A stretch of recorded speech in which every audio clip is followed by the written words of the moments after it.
صلوات کی برکت سے پروردگار نے پوری دعا کو مستجاب کیا۔ یہ جو دعائے توسل ہے، دعائے توسل کیا مطلب؟ یعنی ہم اللہ کی بارگاہ میں دعا کرتے ہیں، اس دعا میں جن ہستیوں کو وسیلہ بنایا گیا ہے ان کو اللہ کی بارگاہ میں سفارش بنا کر سوال اللہ سے کرتے ہیں، واسطہ ان ہستیوں کا دیتے ہیں۔ سبحان اللہ۔ یعنی مرکز توحید، مرکز جو ہے وہ ذات الہی ہے، اور وسیلہ جو ہے وہ ائمہ اہل بیت علیہ السلام، جو اہل بیت نے ہمیں سمجھایا ہے ہمیشہ مومن دعا اللہ سے کرے اور وسیلہ اور واسطہ ائمہ اہل بیت اطہار علیہ السلام کو بنائے۔ تو دعائے توسل جو ہے یہ علامہ مجلسی نے نقل کیا، یہ 3 معصومین سے منقول ہے یہ دعائے توسل، سبحان اللہ۔ یعنی کسی علماء نے نہیں لکھی ہے۔ اور ابن بابوائے قمی شیخ صدوق رحمۃ اللہ علیہ، جو خود امام زمانہ علیہ السلام کی دعا سے پیدا ہوئے تھے، شیخ صدوق رحمۃ اللہ علیہ، ان کے والد کو امام زمانہ علیہ السلام کی طرف سے توقید کہ آپ جو ہے شادی کریں اور اللہ تعالیٰ آپ کو 2 فرزند عطا کرے گا، اور جو دونوں مذہب آل محمد کی خدمت گزار ہوں، جن میں سے ایک شیخ صدوق تھے جو ہمارے مذہب کی کتاب 4 بڑی کتابوں میں سے ایک کتاب کے مؤلف ہیں، یعنی کتاب کو لکھنے والے ہیں۔ یعنی جب تک ہمارے آج کے فقہاء اس کتاب کا مطالعہ نہیں کرتے اس وقت تک وہ فقہ امام جعفر صادق علیہ السلام کا فتویٰ نہیں دیتے۔ سبحان اللہ۔ وہ شیخ صدوق یا ان کے والد ملتا ہے کہ وہ فرماتے ہیں کہ میں نے اپنی زندگی کا معمول بنا لیا تھا دعائے توسل کا پڑھنا، سبحان اللہ۔ اور اللہ نے اس دعا کے صدقے میں میری وہ مرادیں بھی پوری کر دی جو اللہ سے میں نے طلب بھی نہیں کی۔ یہ دعا اتنی بابرکت ہے، اور مجھے اچھی طرح سے یاد ہے کہ میں نے تقریباً آج سے 22 سال پہلے ایک ملتان میں ایک جگہ پہ دعائے توسل کی فضیلت کو بیان کیا تھا۔ وہاں پہ ایک مومن ایک بہت بڑی بیماری میں مبتلا ہو گیا۔ اب وہ ظاہری بات ہے جب بہت بڑی خطرناک بیماری میں مبتلا ہوئے، اب ظاہری بات ہے رونا دھونا، بچے بھی ابھی چھوٹے ہیں، یعنی جوان ہیں، ابھی شادیاں بھی نہیں ہوئی ان کی، اور ابھی ان کی جو ہے وہ جاب بھی اچھی چل رہی تھی۔ میں نے انہیں کہا کہ جب میں نے ایک محفل میں دعائے توسل کی فضیلت بیان کی تو انہوں نے مجھے خود بتایا جب ان کو اللہ تعالیٰ نے اس دعا کے وسیلے سے صحت بخشی، وہ رو بھی رہے تھے اور کہہ رہے تھے آغا صاحب جب آپ نے فلاں مقام پر دعائے توسل کی فضیلت و اہمیت کو بیان کیا تھا تب سے میں نے روزانہ اپنی زندگی کا معمول بنا لیا دعائے توسل کا، اور ڈاکٹروں نے جو مجھے مایوسی کا کہا تھا الحمدللہ اب میں نے جو اپنی نئی میری رپورٹس آئی ہیں الحمدللہ ساری اس میں کلیئر ہو گئی ہیں، میرا علاج بھی جاری ہے، اور دعائے توسل کے وسیلے سے اللہ نے مجھے شفا دی۔ تو انسان جو ہے خلوص نیت سے اللہ کے حضور کے گرائے اور مانگے، اور اہل بیت اطہار کا واسطہ اللہ تعالیٰ بھی رد نہیں کرتا، وہ بھی حیا محسوس کرتا ہے کہ اولیاء کا واسطہ اللہ کو دیا جائے اور اللہ تعالیٰ رد کر دے۔ تو یہ دعائے توسل یعنی بابرکت دعاؤں میں سے ہے، اور اس دعا کو اہل ایمان کو چاہیے کہ اس دعا کو اپنی محفلوں میں وقتاً فوقتاً اور روز اگر کسی کو موقع ملتا ہے تو روزانہ پڑھے، ورنہ ہفتے میں ایک مرتبہ ضرور جو ہے وہ اس دعا کا اہتمام کریں، خود گھر میں بیٹھ کے بچوں کے ساتھ پڑھیں۔ ایک منٹ کے بابا سے بولے اللہم صلی علی محمد وآل محمد، اللہم صلی علی محمد وآل محمد بسم الله الرحمن الرحيم اللهم إني أسألك وأتوجه إليك بنبيك نبي الرحمة محمد صلى الله عليه وآله يا أبا القاسم يا رسول الله يا إمام الرحمة يا سيدنا ومولانا إنا توجهنا واستشفعنا وتوسلنا بك إلى الله وقدمناك بين يدي حاجاتنا يا وجيها عند الله اشفع لنا عند الله بلند واسع يا وجيها عند الله اشفع لنا عند الله يا أبا الحسن يا أمير المؤمنين يا علي بن أبي طالب يا حجة الله على خلقه يا سيدنا ومولانا إنا توجهنا واستشفعنا وتوسلنا بك إلى الله وقدمناك بين يدي حاجاتنا يا وجيها عند الله اشفع لنا عند الله يا وجيها عند الله اشفع لنا عند الله يا فاطمة الزهراء يا بنت محمد يا قرة عين الرسول اے میرا اللہ تجھے اس بیوی کا واسطہ جو رسول کی آنکھوں کی ٹھنڈک ہے اے مومنوں بیوی رسول کی آنکھوں کی ٹھنڈک ہے روایت کہتی ہے ایک مرتبہ رسول اللہ جناب سیدہ کے گھر میں آئے بیٹی کو دیکھ کر رونے لگے پوچھا یا رسول اللہ کیوں رو رہے ہیں رسول روتی آنکھوں سے فرماتے ہیں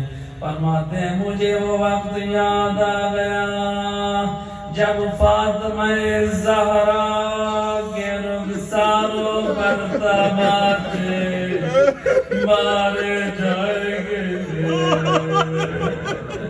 اے یا رسول اللہ اے عزادار روایت کہتی ہے جب سلمان در زہرا پر آئے کسی کے ہاتھ میں لکڑیاں ہیں کسی کے ہاتھ میں آگ ہے اے کسی کے ہاتھ میں گرز ہے یہ سایہ در زہرا پہ ایک ملعون نے دروازے کو آگ لگائی اے جلتا ہوا دروازہ یا ٹھوکر ماری اے جناب سیدہ خود فرماتی ہیں جب دروازے کو ٹھوکر ماری اے جلتا ہوا دروازہ اے میرے اوپر گرا میں منہ کے بل زمین پر جا گئی میرا آگ کی حرارت سے تیرا جھلس گیا اجر روایت کہتی ہے جو دروازے کو دھکا دینے والا تھا وہ خود کہتا ہے میں نے جب دروازے کو دھکا دیا رسول کی بیٹی در و دیوار کے درمیان تھی یا فاطمہ کی آواز بلند ہوئی میرے دل میں نرمی آئی لیکن میرے دل میں وہ کینہ یاد آیا میں نے دوبارہ دروازے کو دھکا دیا ہر فاطمہ کی پسلیاں شکستہ ہوئی یا فاطمہ کی آواز میں نے اپنے کانوں سے سنی اے بنت رسول رو کے کہہ رہی تھی یا ابتا اہاکذا یفعل بحبیبتے او بابا رسول خدا آذرا دے اور جس دروازے پہ تو رک کے سلام کیا کرتا تھا آج مسلمان تیری بیٹی کو اجر رسالت کیا دینے آئے ہیں عزادار علامہ کاشی نجفی نقل کرتے ہیں اور بنت رسول ذرا سنبھلنا چاہتی ہے یہ ایک لعین نے بڑھ کر کیا کیا لتا معنا خندرها اور بی بی کے رخساروں پر تماچے مارے اے تماچے اتنے زور سے تھا قطعت کلتیہا او کان کی بالی ٹوٹ کے زمین پر جا گری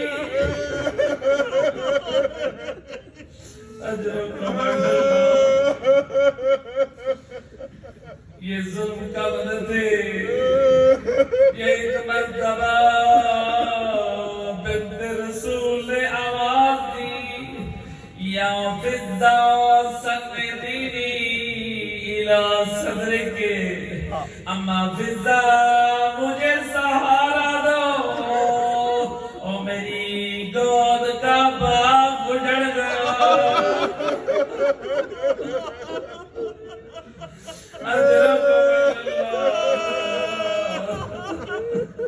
اجرکم اللہ اے حضرت محسن کی قبر کہاں ہے اکثر اہل ایمان سوال کرتے آقا حضرت محسن کی قبر کہاں ہے کیا جنت البقیع میں تھی نئی روایت کہتی ہے حضرت محسن کی قبر ہے گھر زہرا میں بنی خود علی کے گھر میں حضرت محسن کی قبر بنی اے اللہ جانے اور میں مومنوں میں پوچھنا چاہتا ہوں اے فاطمہ زہرا کی گود کا پھول محسن جیسا اے اللہ جانے فاطمہ زہرا کی کیا حالت ہوگی جب محسن کی قبر پہ بیٹھ کر گریہ کرتی ہوگی اجرکم علی اللہ یا سیدتنا و مولاتنا انا توجہنا واستشفعنا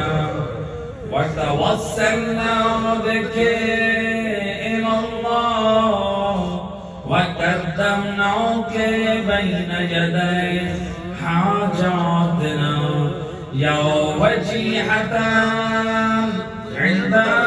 الله اشفعي لنا عند الله بلندوا يا وجيهة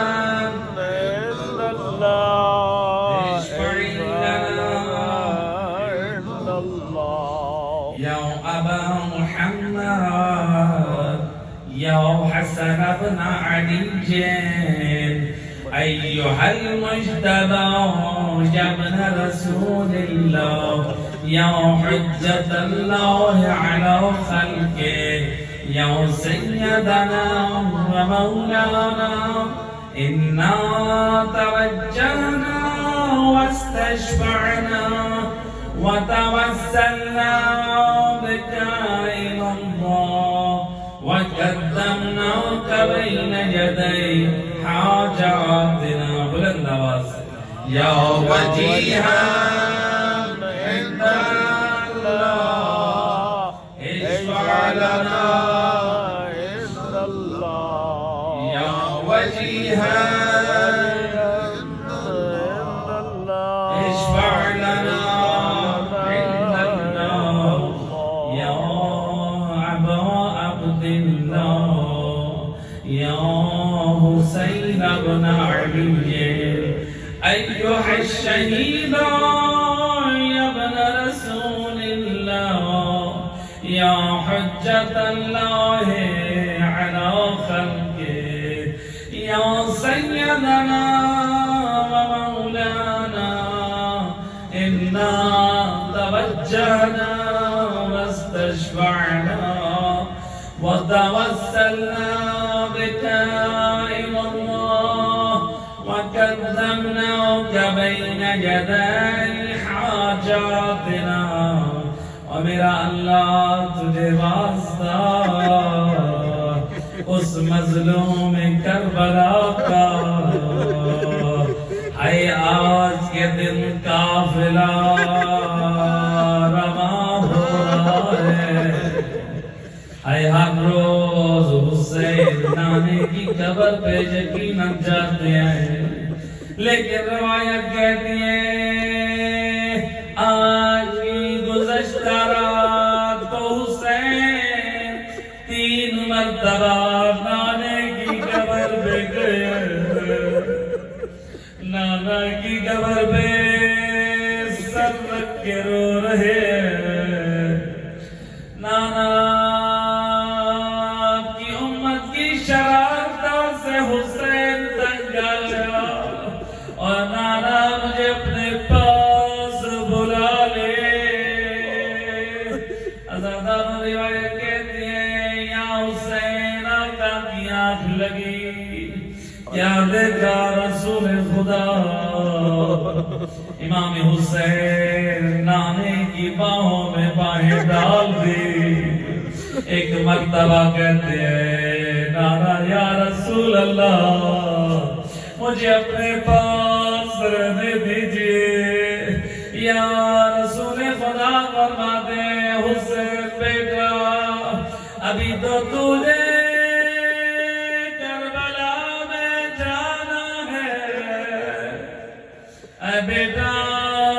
ابھی تجھے شہادت کے رتبے پہ فائز ہونا ہے اجرکم اللہ زدانو حسین نانے کی مزار سے روانہ ہوئے کہاں پر آئے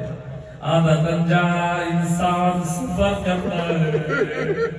اپنی ماں کے پاس جاتا ہے اپنے بھائیوں کے پاس جاتا ہے اے حسین کا جوان جنت کا سردار بھائی حیات زندہ نہیں ہے لیکن قبر جنت البقیع میں موجود ہے اے ماں زہرا کی قبر بھی موجود ہے روایت کہتی ہے ایک مرتبہ مولا حسین ماں کی قبر پر آئے رو کے وداع کیا بھائی حسن کی قبر پہ آئے وداع کیا میں کہوں گا مولا آج مدینہ ہے ماں کی قبر سے وداع کر رہے ہیں مولا آج بھائی کی قبر سے وداع کر رہے ہیں اے جب 61 ہجری میں کربلا میں اے آپ کا لاشا پامال ہوگا اے زینب و کلثوم جب وداع کریں گے اے حسین کا لاشا بے غسل و کفن ہوگا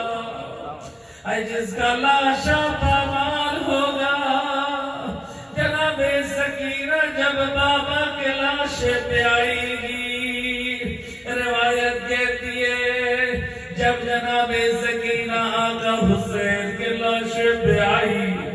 کبھی بابا کے سینہ کا بوسہ دیتی ہے کبھی کٹے ہوئے گلے کا بوسہ دیتی ہے. ادھر سے شمر لعید یہ منظر دیکھ رہا ہے اس کے ہاتھ میں گرز اور نیزے. یہ ظالم ننھی بچی کے نازک بدن پر اس وقت تک ظلم کرتا رہا اور جب تک سکینہ نے بابا کا لاش نہ چھوڑا. اجرکم اللہ زادارو اے مولا حسین گھر تشریف لائے. ایک مرتبہ ندا دی کہا اے بناتے رسول اللہ اور میری بیٹیوں اور جوانان بنی ہاشم تیار ہو جاؤ اس رات کو قافلہ روانہ ہونا ہے.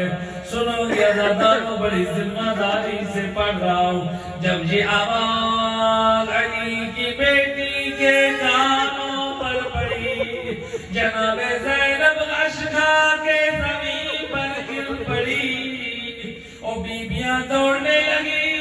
کسی بیوی نے سر گود میں رکھا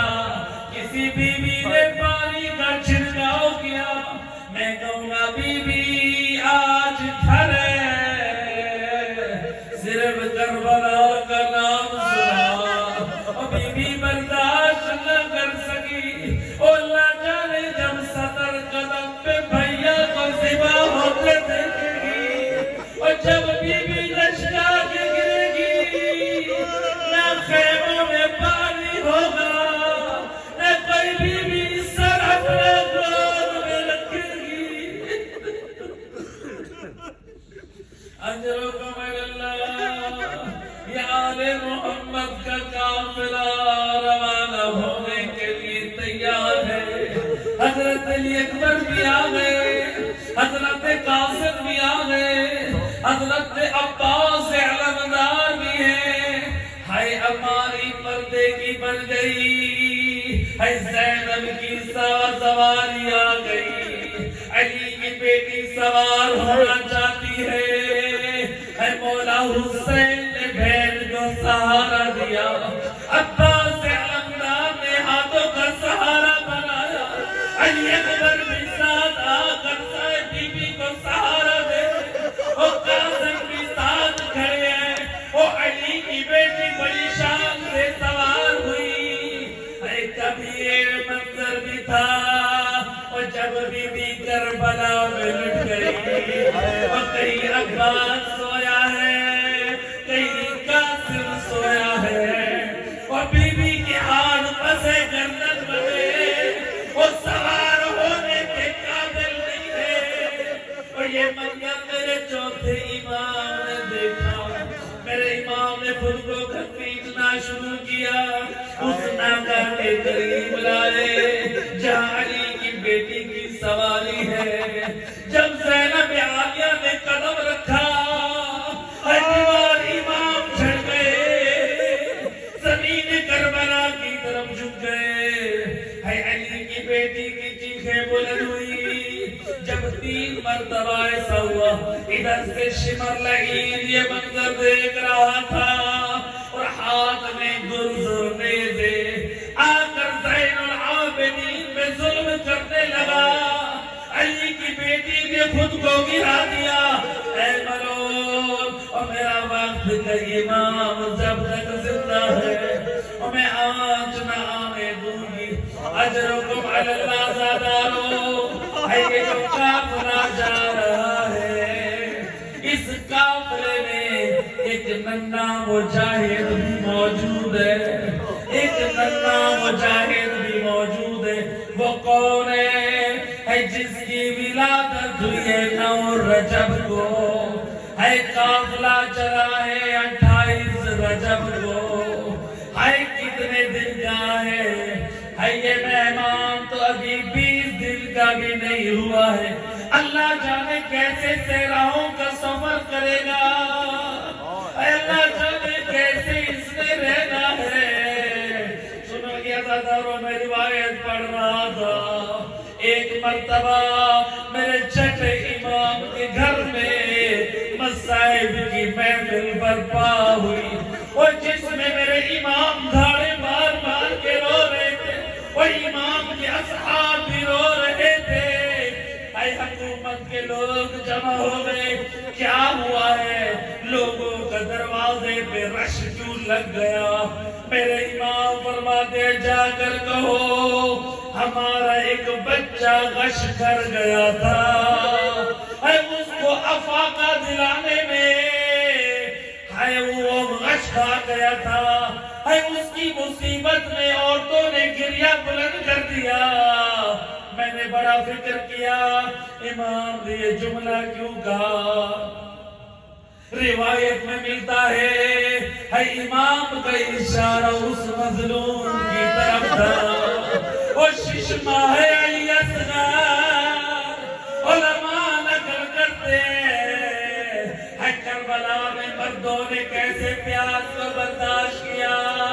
عورتوں نے کیسے برداشت کیا، لیکن علی اصغر نے کیسے برداشت کیا؟ آیت اللہ کا شاہی نقل کرتے ہیں وَغُشِيَ عَلَيْهِ سَاعَ بَعْدَ السَّاعَ، وہ پیاس کی شدت سے علی اصغر ہر گھنٹے بعد غش کھانے گر جاتا تھا۔ اے مارو باب اللہ جانے لوریاں دے دے کے اٹھاتی، وہ کبھی زینب عالیہ اٹھاتی۔ شاید میرے امام کا اشارہ اس بچے کی طرف تھا، وہ ہمارا بچہ بے ہوش ہو گیا، اور جسے علی کی بیٹیاں لوری دے کے اٹھاتی، وہ پانی تو نہ تھا کہ پانی ہونٹوں پہ ڈالا جاتا۔ یوں وجیہاں عند اللہ اشفع لنا عند اللہ یا وجیہا عند اللہ بلند آواز یا وجیہاں عند اللہ اشفع لنا عند اللہ یا زین العابدین یا ابن رسول اللہ یا حجت اللہ علی خلقہ یا سیدنا و مولانا انا توجہنا واستشفعنا وتوسلنا بك إلى الله وقدمناك بين يدي حاجاتنا يا وجيها عند الله اشفع لنا عند الله يا وجيها عند الله اشفع لنا بلند آواز سے کہا یا ابا الحسن یا ابا جعفر یا محمد بن علی ایھا الباقر یا ابن رسول اللہ یا حجت اللہ علی خلقہ یا سیدنا و مولانا انا توجہنا واستشفعنا وتوسلنا بك إلى الله وقدمناك بين يدي حاجاتنا يا وجيها عند الله اشفع لنا عند الله يا وجيها عند الله اشفع لنا يا أبا عبد الله يا جعفر بن محمد أيها الصادق يا ابن رسول الله يا حجة الله على خلقه يا سيدنا ومولانا إنا توجهنا واستشفعنا وتوسلنا بك إلى الله وقدمناك بين يدي حاجاتنا یا وجیہا عند الله اشفع لنا عند الله يا وجيها عند الله اشفع لنا عند الله یا وجیہا اشفع لنا عند الله یا ابا الحسن یا موسى بن جعفر ایہا القاظم یا ابن رسول اللہ یا حجت اللہ علی خلقه یا سیدنا و مولانا انا توجہنا واستشفعنا وتوسلنا بك إلى الله وقدمناك بين يدي حاجاتنا اے میرا اللہ تجھے واسطہ اس قیدی امام کا اے عزادارو امام ایک قید خانے میں نہ تھے اے میرا ساتواں امام ملتا ہے 7 قید خانے بدلے گئے لیکن آخری قید خانہ کیسا تھا آخری قید خانہ سندھی بن شاہد یہ کون ہے یہ یہودی ہے یہ دشمن آل محمد ہے اس نے جس قید خانے میں رکھا آزادارو میں نے اپنی آنکھوں سے وہ قید خانہ دیکھا ہے اللہ آپ کو زیارت پہ لے جائے وہ قید خانہ کتنا تاریک ہے وہ کتنا تنگ ہے وہاں پہ آج بھی مجاور جب زائرین جاتے ہیں ایک لمحے کے لیے لائٹوں کو بند کرتے ہیں وہ پورا قید خانہ اندھیرے سے بھر جاتا ہے اس قید خانے کے اندر ایک بند کوٹھڑی ہے وہ بند کوٹھڑی میں نے خود دیکھی ہے جو 1 میٹر مربع ہے جس میں انسان ٹانگیں پھیلا کر بھی نہیں بیٹھ سکتا اجرکم علی اللہ میں نے اپنی آنکھوں سے وہ قید خانہ دیکھا اللہ آپ کو لے جائے اور جو درود امام میں جملے موجود ہیں میرے امام کا جو قید خانہ تھا وہ زمین ایسے برابر نہ تھی بلکہ ملتا ہے وہ زمین ایک گڑھا نما تھی جو سندھی بن شاہد نے کہا تھا اے کاظم تیری قبر بھی یہی ہے تیرا زندان بھی یہی ہے یہ تنگ قید خانہ جس میں میرا اور آپ کا امام ٹانگیں پھیلا کر بھی نہیں بیٹھ سکتے سونا کو جا لیکن اس قید خانے کے آگے بند کوٹھڑی آج وہاں دروازہ نہیں اس وقت دروازہ موجود تھا تاریخ کہتی ہے ایک دروازہ تھا جہاں ایک چھوٹا سا سوراخ ہے جہاں پر میرے قیدی امام کو کھانا دیا جاتا ہے پانی دیا جاتا ہے سنو گے عزادارو روایت کہتی ہے وہ بند سلاخوں میں بند کوٹھڑی میرا امام جب گرمیوں کے ایام آتے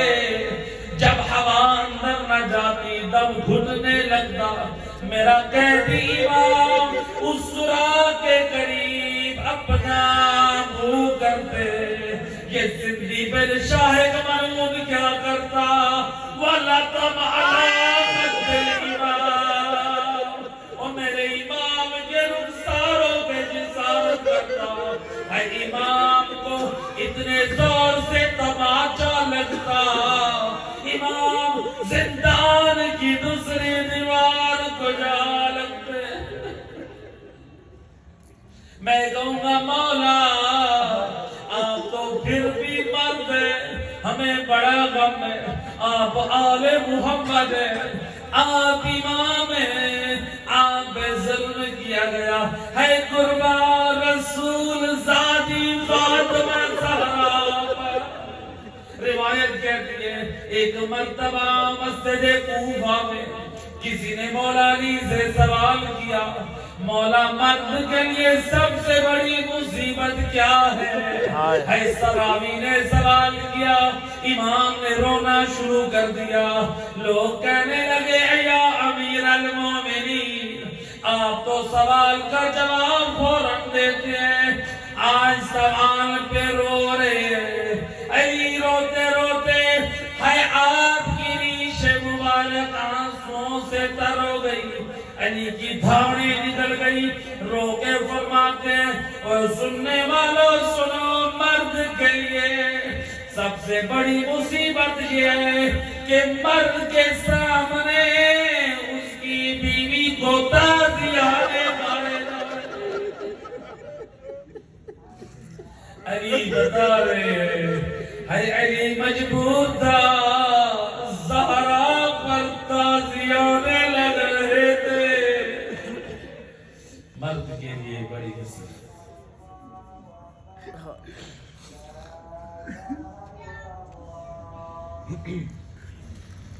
میرا ساتواں امام، میرا قیدی امام، درود کے جملے جو امام پہ درود پڑھی جاتی ہے اس کا ایک جملہ یہ ہے، ترجمہ کیا ہے؟ میرا اس قیدی امام پہ درود ہو جس کے گلے اور پنڈلیوں میں بیڑیاں ہیں،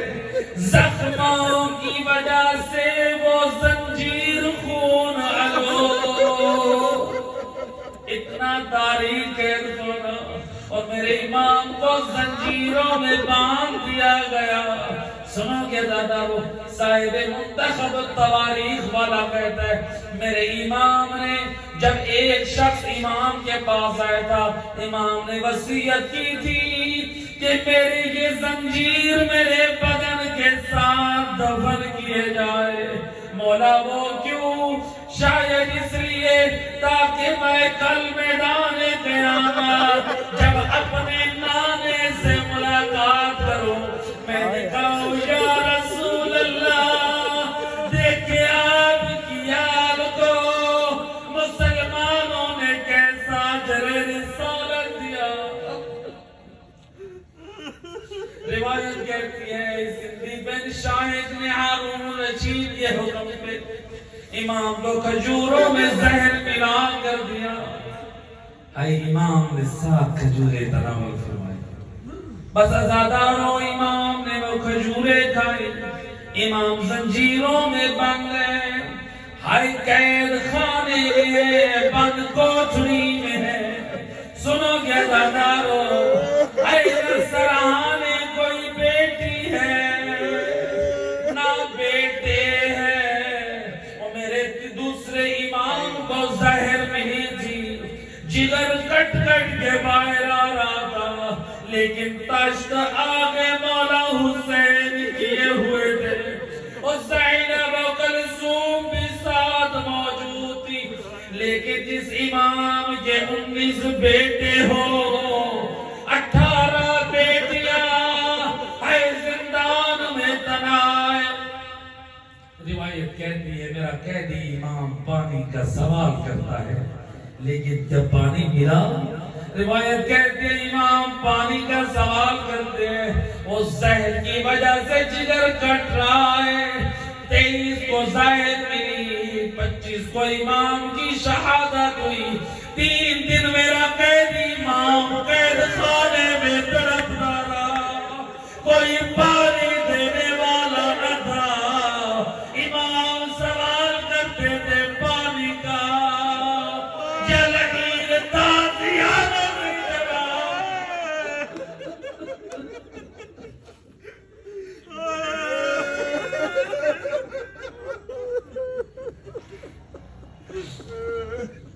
اجرکم علی اللہ یا وجیہا عند اللہ اشفع لنا بلند آواز سے یا وجیہا عند اللہ اشفع لنا عند اللہ یا ابا الحسن یا علی ابن موسیٰ أيها الرضا يا ابن رسول الله يا حجة الله على خلقه يا سيدنا ومولانا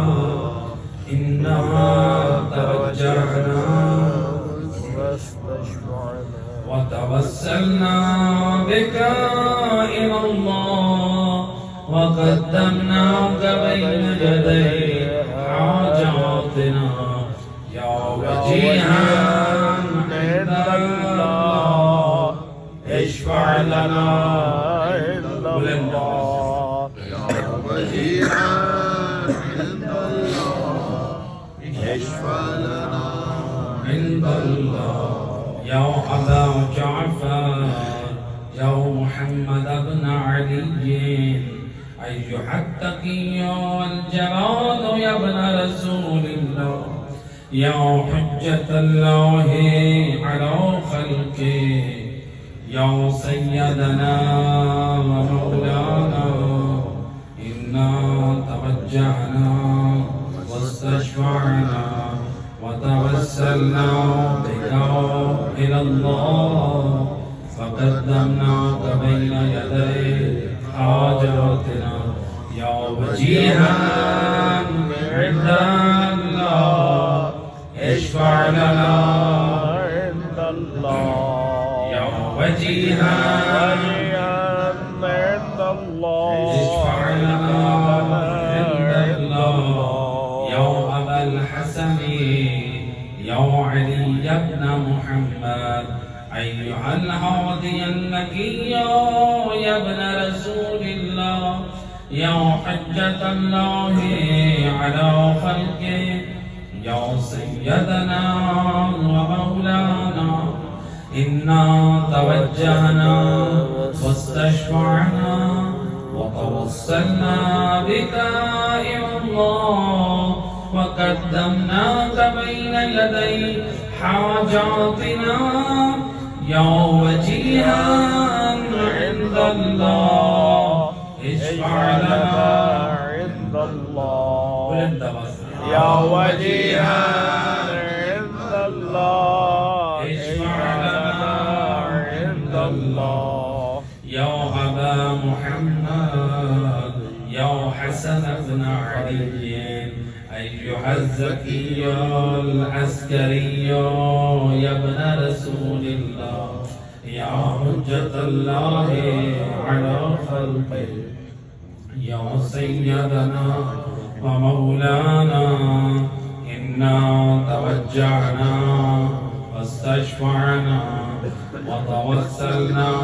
بك إلى الله وقدمناك بين يدي حاجاتنا يا وجيها عند الله اشفع لنا عند الله يا وجيها عند الله اشفع لنا عند الله اے عزیزو بہترین وسیلہ ہیں اگر کوئی اپنے گناہوں پہ معافی مانگے اگر کوئی اپنی حالت کو بدل دے اگر کوئی اپنے کو سدھارنے کی کوشش کرے اہل بیت بھی بہترین وسیلہ بنتے ہیں ابو بصیر میرے امام صادق کے صحابی ہیں وہ نقل کرتے ہیں کوفہ شہر میں ایک شخص تھا جس کے گھر میں ہر وقت ناچ گانا تھا اس کے گھر میں ہر وقت شراب نوشی ہوتی تھی دین کا مذاق اڑایا جاتا تھا میں اس کو بڑی نصیحتیں کرتا تھا بڑا اس کو سمجھاتا تھا امر بالمعروف کرتا رہتا تھا بالآخر امر بالمعروف نے اثر کیا ایک دن میرے پاس وہ چل کر آیا اور کہنے لگا اے ابو بصیر تو مجھے ہر وقت امام صادق کی حدیثیں سناتا ہے اگر میں اپنے گزشتہ گناہوں پہ معافی مانگوں کیا تیرے اور میرے وقت کا امام میری توبہ کے قبول میں وسیلہ بنے گا؟ یہ کہتے ہیں میں جا کر اپنے امام سے ہی پوچھوں گا۔ ابو بصیر کہتے ہیں میں حج پہ گیا اور میں خدمت امام مدینے میں آیا، میں نے امام کو ساری صورتحال بتائی، آقا ایک آپ کا چاہنے والا ہے، کوفہ میں بڑا خطا کار ہے، گناہ گار ہے، آپ کے دروازے پر آنا چاہتا ہے، آپ کے وسیلے سے معافی مانگنا چاہتا ہے، کیا اس کے لیے بخشش کا راستہ ہے؟ کیا آپ اس کے لیے وسیلہ بنیں گے؟ امام فرماتے ہیں ابو بصیر اس شخص کو جا کے مجھے امام کا سلام دینا۔ امام کتنی محبت کرتے ہیں، آل محمد کے چاہنے والے بڑے مہربان۔ اے ابو بصیر اس شخص کو جا کے میرا سلام دینا اور اسے کہنا تیرا صادق امام فرماتا ہے اگر تو اپنے گناہوں سے سچے دل سے معافی مانگ لے میں تیرے جنت کی ضمانت دیتا ہوں۔ صادق امام وارث جنت امام، اہل ایمان اس مجلس کے صدقے میں اپنے رب سے معافی مانگے۔ ابو بصیر کہتے ہیں میں خدمت امام سے واپس آیا، جب میں کوفہ آیا لوگ ملنے آئے، لوگ جب جانے لگے یہ بھی جانے لگا، میں نے اسے روک دیا، میں نے کہا رک جا، کہا کہ اے فلاں تیرے صادق امام نے تجھے سلام بھیجا ہے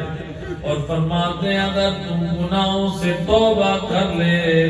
تیری جنت کی میں ضمانت دیتا ہوں۔ کہا ابو بصیر تو اللہ کی قسم اٹھا کہ میرے امام نے واقع یہ کہا ہے؟ ابو بصیر کہتے ہیں باللہ اللہ کی قسم تیرے اور میرے صادق امام نے تجھے جنت کی ضمانت دی ہے۔ کہا کہ بس ابو بصیر میرے لیے کافی۔ ابو بصیر کہتے ہیں کہ شخص گیا، کچھ دنوں کے بعد اس نے ایک بندے کو بھیجا۔ ابو بصیر کہتے ہیں میں اس کے جب دروازے پہ پہنچا، دروازہ کھولا، یہ دروازے کے پیچھے کھڑے ہو کر کہتا ہے ابو بصیر جو میرے گھر میں حرام مال تھا میں نے راہ خدا میں لٹا دیا، میں نے اپنے گناہوں پہ توبہ کر لی ہے، میرے گھر میں نہ لباس ہے نہ کھانے کے لیے کوئی چیز ہے۔ ابو بصیر نے کوفہ میں لوگوں سے کچھ لباس اور کھانے کی چیزیں اکٹھی کی، اس مرد مومن کو دی۔ ابو بصیر کہتے ہیں دن گزرتے گئے یہ بیمار ہوتا گیا، بستر موت پہ آ گیا۔ ایک دن پیغام بھیجا، جب میں اس کے قریب گیا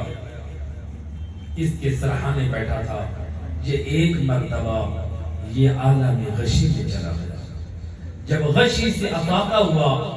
آنکھیں کھول کے کہتا ہے ابو بصیر میرے اور تیرے امام نے اپنا وعدہ سچا کر دیا ہے، مجھے جنت کی ضمانت دے دی ہے۔ ابو بصیر کہتے ہیں یہ جملے کہنے کے بعد وہ انتقال کر گیا۔ جب میں دوبارہ مدینہ گیا ابھی امام کے دروازے کے اندر قدم رکھا، امام اپنے حجرے میں تھے، وہاں سے آواز دی ابو بصیر ہم نے اپنے مومن سے کیا ہوا وعدہ پورا کر دیا۔ یہ کریم گھرانہ ہے، یہ مہربان گھرانہ ہے، اگر ان کے وسیلے سے ہم توبہ و استغفار کریں، ہم اپنے گناہوں پہ معافی، اللہ بڑا مہربان ہے، وہ معاف کرنے والا ہے۔ اہل ایمان غیبت امام ہے، اپنے امام کو ناراض نہ کریں۔ امام فرماتے ہیں شیخ مفید بہت عظیم عالم گزرے، 30 خط امام نے شیخ مفید کے نام لکھے۔ شیخ مفید جن کی وفات میں زمانے کے امام فرماتے ہیں آج کوئی رونے والا کسی پہ نہ روئے، آل محمد کے لیے تیری جدائی بڑی مصیبت ہے۔ شیخ مفید کون شیخ مفید کبھی موقع ملا تو مجلس میں کہیں بیان کروں گا. شیخ مفید کو ایک خط میں امام فرماتے ہیں او میرے بھائی او میرے دوست میرے چاہنے والوں کو کہہ دو میرے ظہور کی تاخیر تمہارے گناہوں کا سبب ہے. اگر تم گناہ کرنا چھوڑ دو تو میرے ظہور میں جلدی ہو جائے گا. اے میرا اللہ ہمیں توبہ کی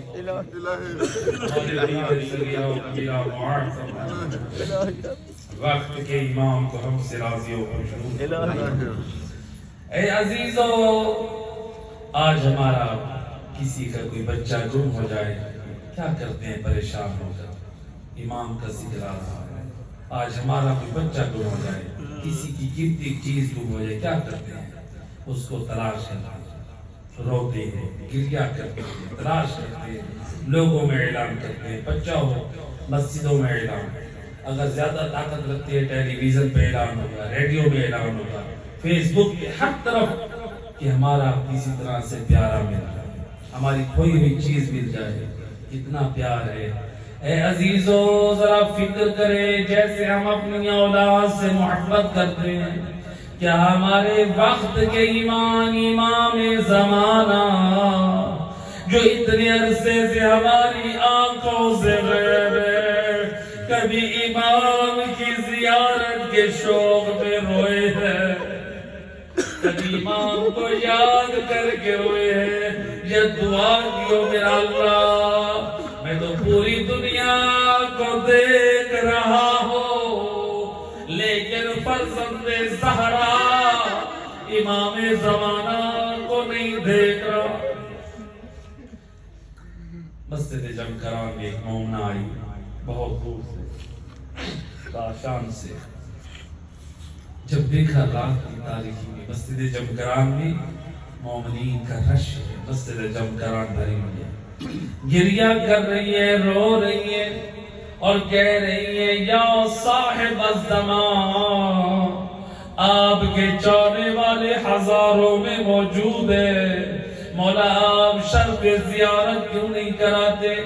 یہ مومنہ روتے روتے اس کی آنکھ لگ گئی عالم خواب میں اس کو امام کی زیارت ہوئی. کیا فرماتے اے مومنہ میں فقط یہاں تیری زیارت کے لیے آیا ہوں اس لیے تو میرے شوق کے زیارت کے لیے آئی ہے.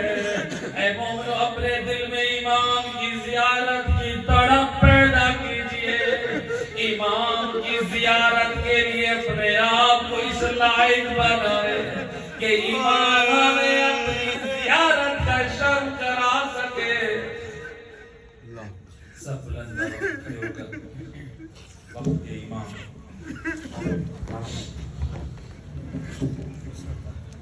یا ابا وسیع الحسن والخلف الحجہ ایہا القائم المنتظر المہدی